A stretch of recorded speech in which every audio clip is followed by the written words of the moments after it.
are thinking, this is not Voyage of Despair. Well, the gameplay is on screen, but I was planning to make this episode of Voyage of Despair, but this happened.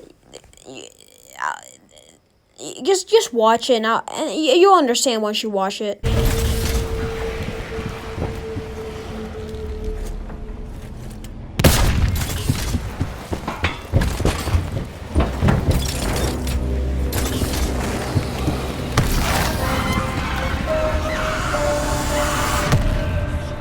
And frozen. That is right, guys. That's why you never check your recording while you're playing a video game. And also, technically Blood of the Dead they all released at the same time, so it doesn't matter. I'll just do Classified and Blood of the Dead first, and then I'll go on ahead and do the 2 starter chaos maps. Enjoy the video. So, Blood of the Dead is typically regarded as a pretty bad map. It's not the worst map, but it doesn't come close to Mob of the Dead, in my opinion, okay? If you think Blood of the Dead is Mob of the Dead, I want to hear an explanation. I want to hear why, and I don't think so. Not only is the Easter egg extremely tedious for this map, but also, I mean, the map is tedious. Everything is tedious. The gameplay, Easter egg, and the map layout. Let's go and hop into the map layout.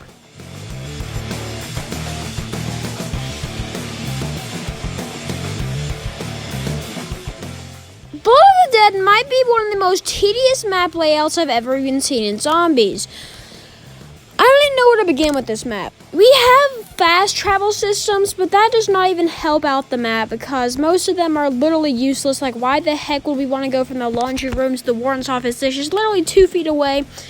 And also, I see the same problem with Mob of the Dead, and I feel like the docks and having to run all the way back down there is extremely annoying. One of the most annoying steps of the entire Easter egg is the powerhouse step, and I forgot that you actually need to write down the notes on the pieces, on the, electrical things, so I had to run all the way back down there, and then I come back up on the gondola, and then I realized I forgot the piece of paper, so then I need to go all the way back down there, and then come all the way back up, and then it's just chaos and destruction. Like, I don't get it.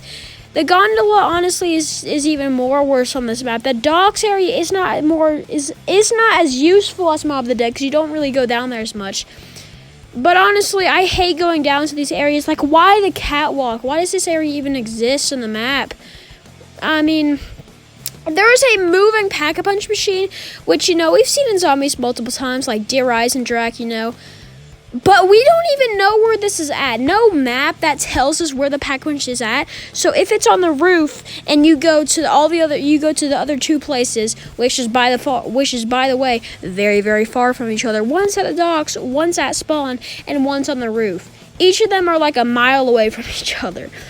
Stupid map layout. I hate this map layout, and let's go ahead and jump right into the gameplay.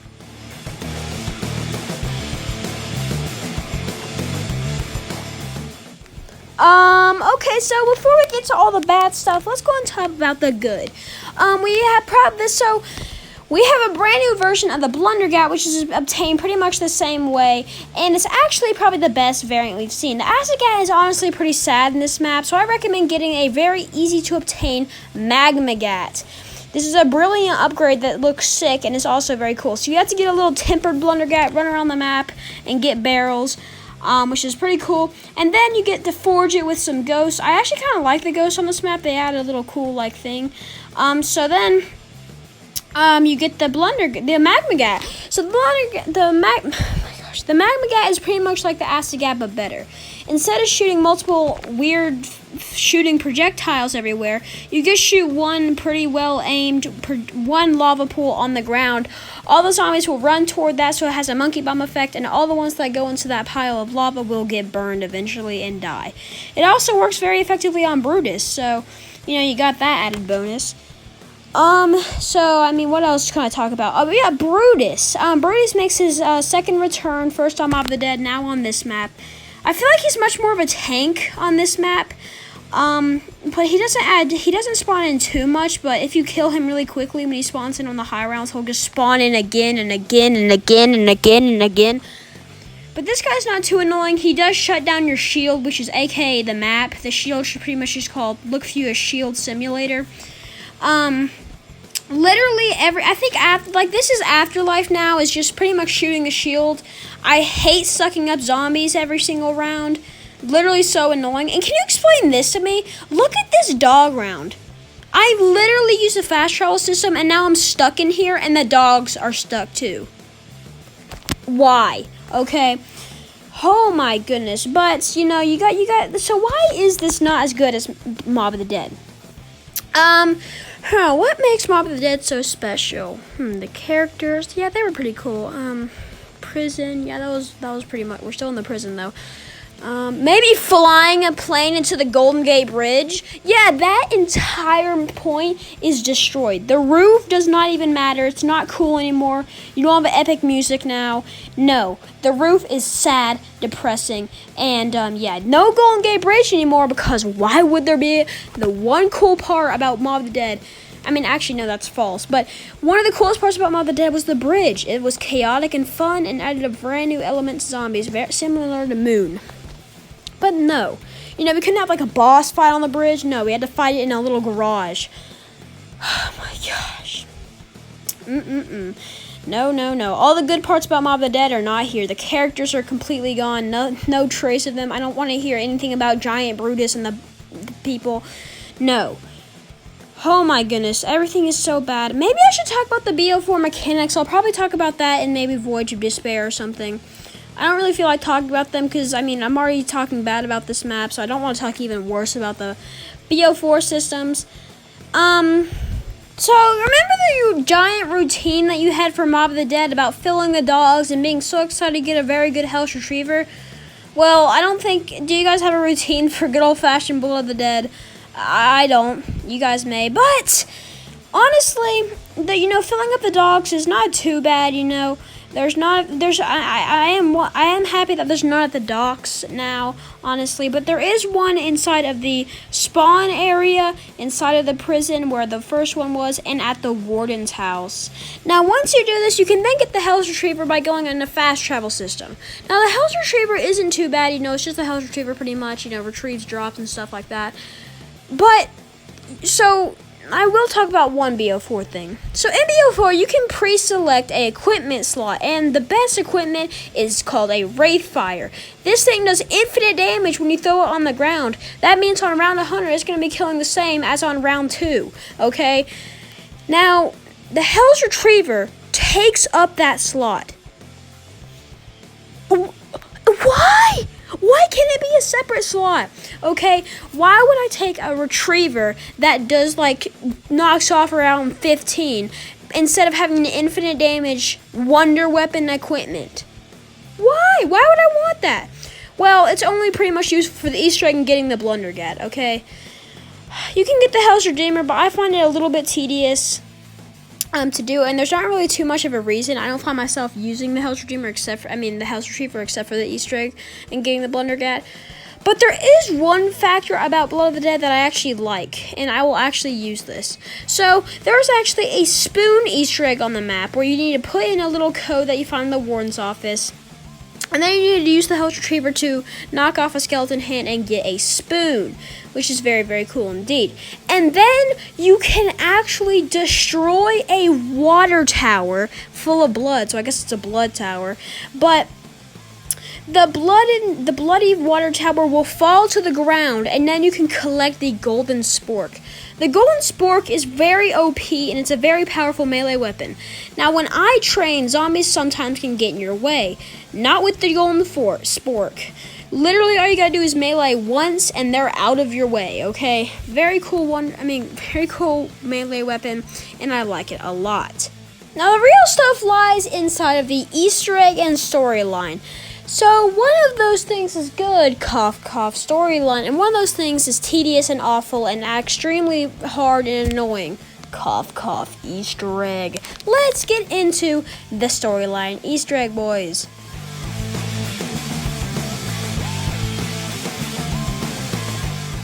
So, when you you would expect a Mob of the Dead remake inside of a game that's many years later would be the sauce. But no, it's actually the honey mustard. In fact, this Easter egg literally begins with you having to destroy a wall at round 18. Unless you use a monkey bomb glitch that was never meant to see the light of day. I don't think you're supposed to use a monkey bomb, but we do because we can. And then you actually transition to a really cool cutscene I'm actually just going to play right now.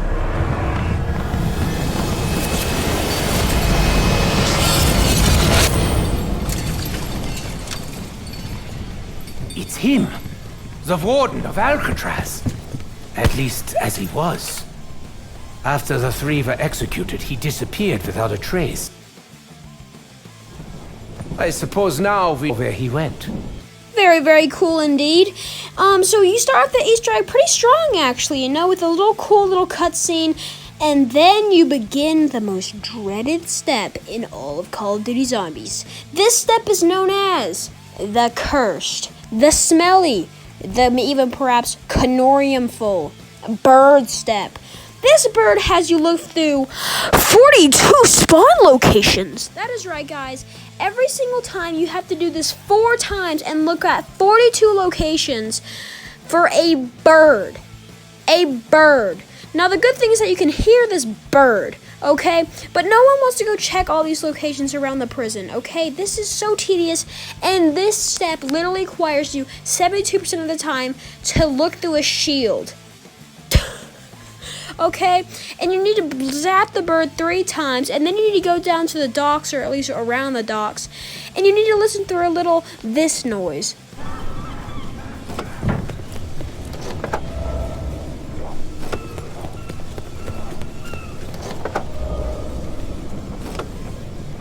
Then in Zombie Blood mode, you have to look through your shield, and then you have to throw your Hell's Retriever. Now apparently the game decides to not want to help me out here. For the bird literally goes through a wall, and literally at first I couldn't even find the bird. Look at this, literally the same step. I'm not sure what's going on here, but luckily on my second attempt, I was able to find the bird and grab the Canorium. And Richtofen says finally everything's going to plan. I don't think this bird was going to plan, okay? I don't think this was part of the plan. But anyways, now you can begin an even more annoying step, completing, I believe it is 5, let me see here, 1, 2, 3, 4, 5 steps, 5 challenges, some would say.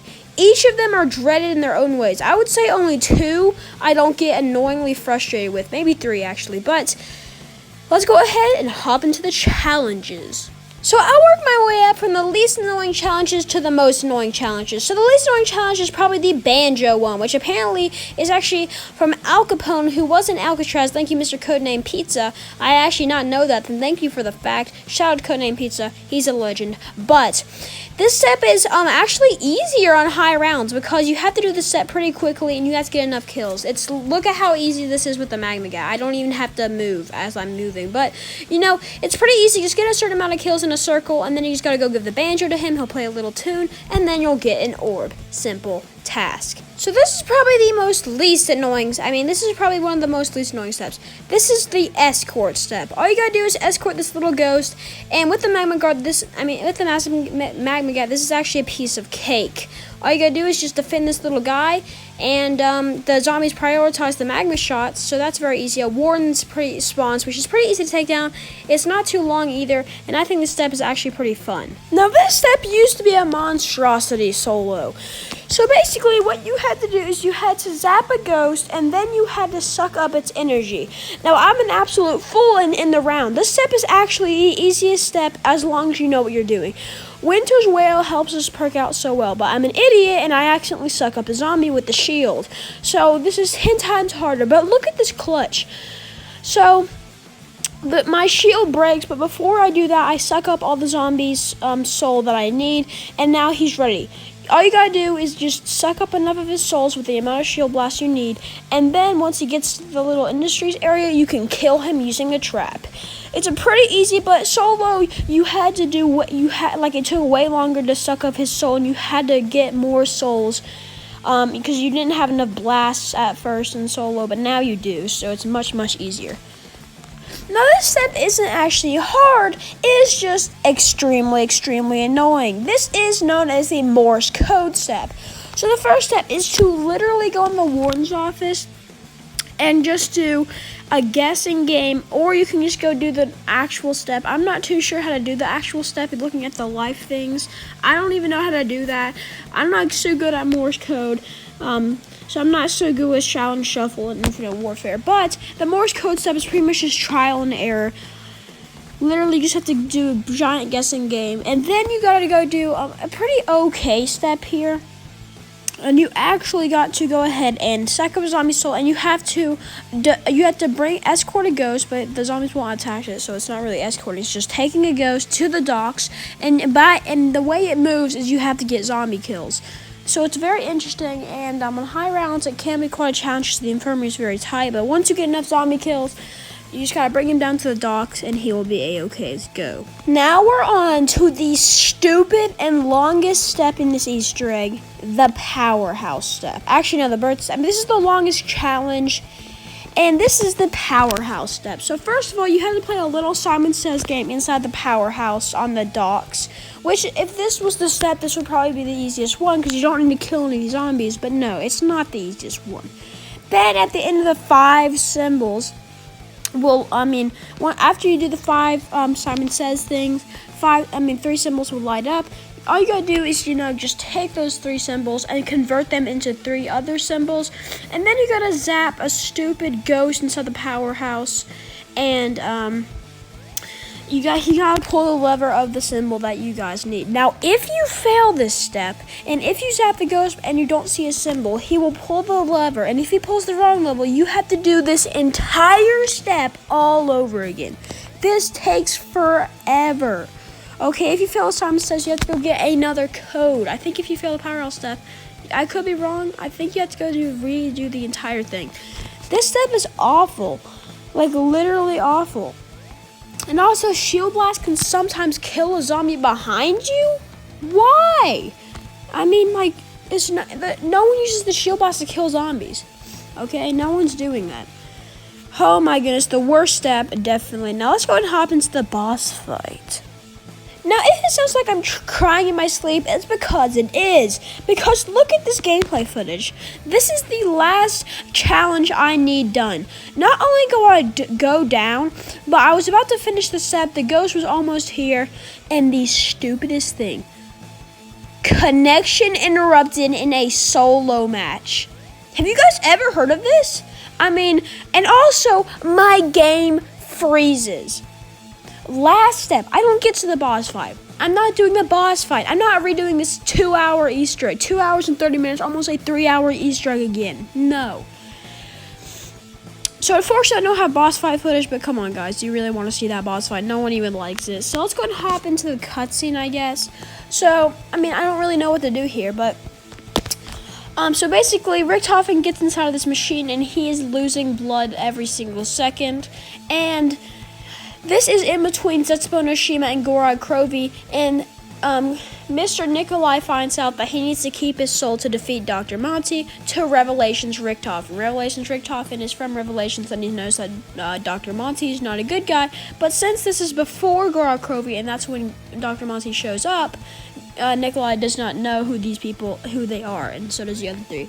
So Nikolai's the only one that keeps his soul, so he is now the leader of the group. He now has the Canorium, and he knows how to end and save the world. So they just leave Richtofen. Richtofen that's been through all these crazy adventures. We saw some sort of bond going on inside of Horizon Dragon. We saw the characters get to know Richtofen better, and they were working as a team, but no. Now they just left him. They didn't even say anything. And the reason it's called Blood of the Dead is probably because of the blood vials that they do not need anymore because of the cycle. Oh, man. This is pretty crazy, guys. Hope you guys did enjoy this episode. I know, no boss fight, but at least I pretty much did the entire Easter egg. And, yeah. But if you guys did enjoy this episode, please leave a like on the episode. And I will see you guys for next episode, which will be Classified. Bye for now.